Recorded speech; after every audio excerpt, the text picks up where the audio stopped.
रियासत तेलंगाना के ज़िले विकाराबाद के अनंतगिरी में Telangana social welfare boys Gurukul school के 45 स्टूडेंट्स विकाराबाद में बीमार हो गए।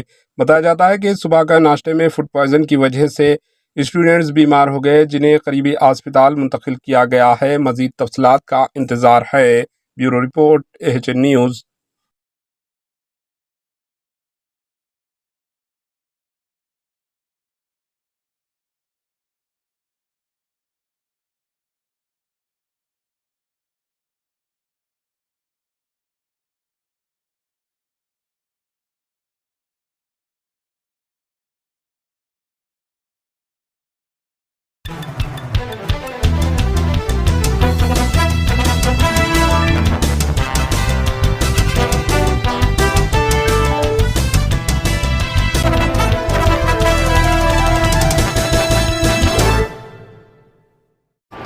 AHN न्यूज़ को लाइक करें, शेयर करें और सब्सक्राइब करना ना भूलें।